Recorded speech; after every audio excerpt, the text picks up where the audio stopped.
What if the biggest reveal in the brand new day trailer isn't Savage Hulk? What if it isn't Punisher?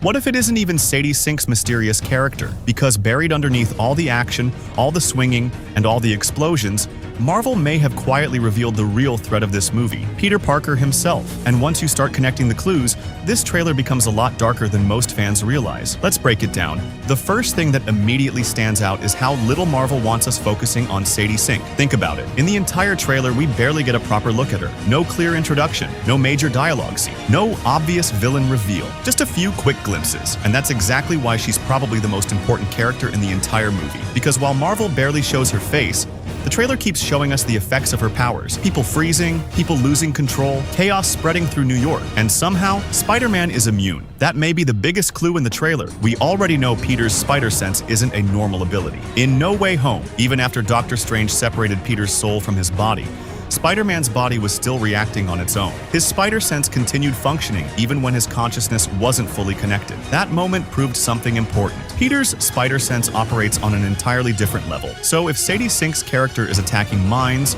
controlling consciousness, or manipulating thoughts, spider sense could be acting like a natural defense system, a warning signal that never shuts off, which would explain why Spider-Man seems to be the only person capable of tracking her. But here's where things get interesting. The trailer also seems to suggest that Punisher may be resisting her powers too. There's a moment where a massive wave spreads across New York. Everyone appears affected, people stop moving, people freeze, people look trapped, yet Frank Castle keeps moving. Now, there are two possible explanations. The first one is hilarious, but surprisingly believable. Frank Castle's mind is already so broken that whatever psychological attack she's using simply doesn't work on him. The second possibility is that he isn't actually immune. Maybe he's simply standing outside the range of the effect. If you zoom into the scene, the wave almost looks like a dome spreading through the area, a field, a boundary, a zone of influence. Punisher could simply be outside of it. Either way, Marvel clearly wants us asking questions. Spider-Man, however, is different. The trailer practically confirms he's immune. During the opening action sequence, Peter swings directly into a situation where other people are already affected, yet he continues moving normally. No hesitation, no signs of mental interference, which means his immunity isn't accidental, it's part of the story. And that's why Sadie Sink's character seems so obsessed with him. But who is she? That's the question everyone is asking. And right now, there are two major possibilities. The first is Jean Grey, the second is Spider-Queen. Let's start with Jean Grey, because honestly, the evidence is starting to pile up. Everything we've seen so far points toward telepathic abilities. She's communicating inside Peter's head. She seems capable of accessing memories. She appears to know things she shouldn't know, including details about Spider-Man's personal life, possibly even Peter Parker's secret identity. And if she can enter someone's mind, that becomes a very real possibility. The trailer even hints at her psychologically attacking Peter. There's a scene where Spider-Man is struggling to control his powers. His webs are malfunctioning. His body is changing. And during that sequence, it sounds like she's taunting him, almost like she's asking, "Has the monster inside you finally come out?" And that's a terrifying question, because Peter's transformation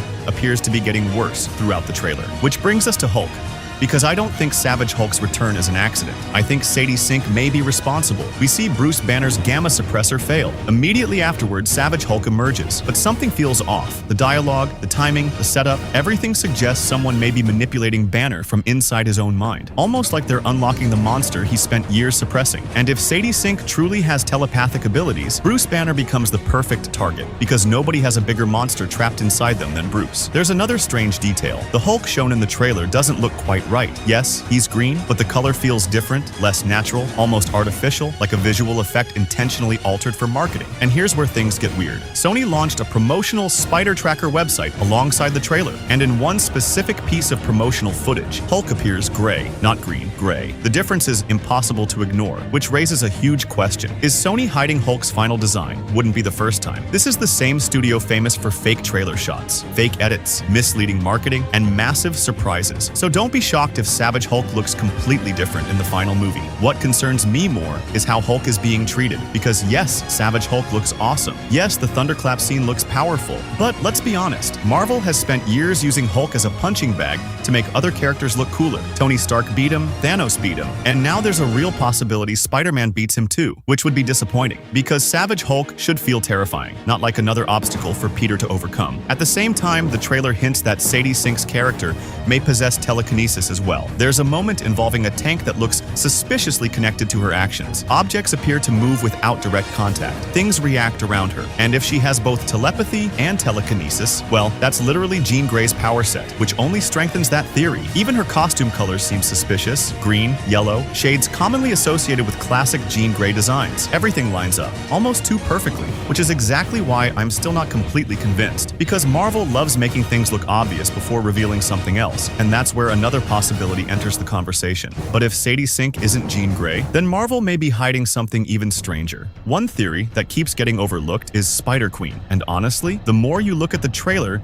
the more it starts making sense. Because unlike Jean Grey, Spider-Queen is directly connected to Spider-Man's mutations. Her abilities involve manipulating insect-based DNA, influencing biological changes, and triggering transformations in others. And what is happening to Peter throughout this trailer? He's mutating, losing control, developing new abilities, organic webs, darkened eyes, aggressive behavior, a growing monster inside him. If Spider-Queen is involved, she could be accelerating all of it. She wouldn't just be attacking Peter, she would be awakening something already buried inside him. And unlike Jean Grey, Spider-Queen works perfectly as a full villain from the beginning. No redemption arc required, no complicated anti-hero setup, just a dangerous threat directly tied to Spider-Man's evolution. Even the hooded look we've seen from Sadie Sink feels closer to modernized Spider-Queen imagery than many fans realize, which leaves us with three possibilities: Jean Grey, Spider-Queen, or Marvel's hiding an entirely original character. And honestly, that third option might be the most likely. Everyone is focused on Sadie Sink, but what if she's only one piece of the puzzle? Because according to multiple rumors, Tombstone is still involved, and strangely enough, the trailer barely acknowledges him. That usually means one of two things: either his role is small, or Marvel is intentionally hiding him. Tombstone would work as the physical threat, the brute force villain, the crime boss, the guy creating chaos on the streets while bigger things happen in the background. But there's another name fans keep bringing up: Jackal. And if Jackal is involved, everything gets much darker, because rumors suggest he may be connected to Scorpion's upgrades, mutant experiments, genetic manipulation,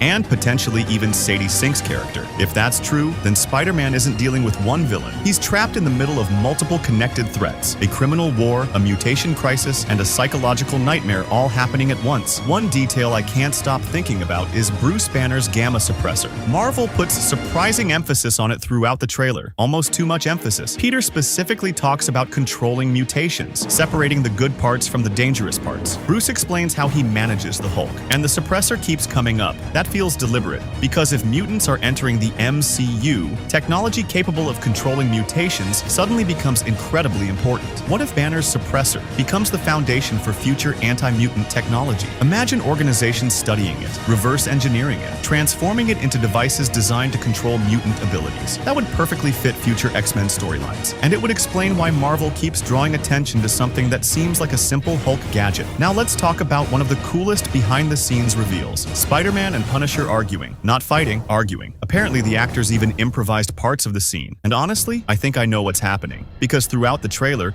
Peter seems dangerously close to crossing lines he's never crossed before. He's angry, aggressive, out of control, closer to becoming the monster everyone fears. And if anyone would recognize that transformation, it's Frank Castle. I can easily imagine Peter confronting Punisher about killing, telling him there's always another way. No killing, no exceptions. The classic Spider-Man philosophy, only for Frank to eventually throw those same words back at Peter when Peter starts losing himself. That dynamic would be perfect, because Punisher isn't just another ally. He's a reflection of the path Peter must avoid. Now let's discuss one of the most fascinating mysteries in the trailer: MJ. Because something feels different, very different. There's a sequence where Spider-Man swings her through the city, and her reaction is strange. Not scared, not shocked, not overwhelmed, comfortable, calm, almost familiar. Compare that to Far From Home. Back then, swinging terrified her. She screamed, she panicked, she reacted like a normal person would. But here, nothing. And that raises a huge question. What if part of her memory survived? Not full memories, not conscious knowledge, but fragments, emotions, feelings, instincts, a sense that she's been here before, that she already trusts Spider-Man. Because despite Doctor Strange's spell,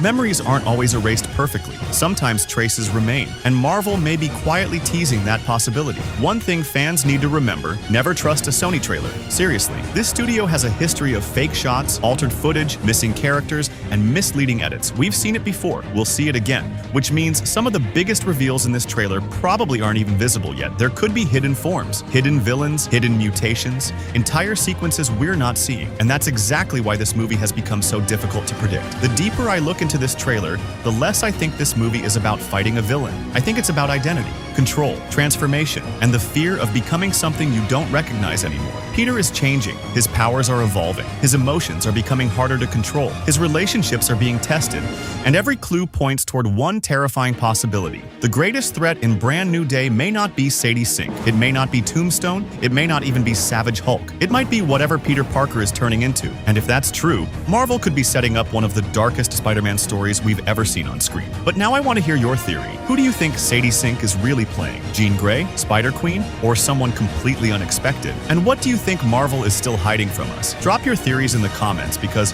I have a feeling we're only scratching the surface of what's really going on in this trailer. If even half of these clues are true, Brand New Day could change Spider-Man forever.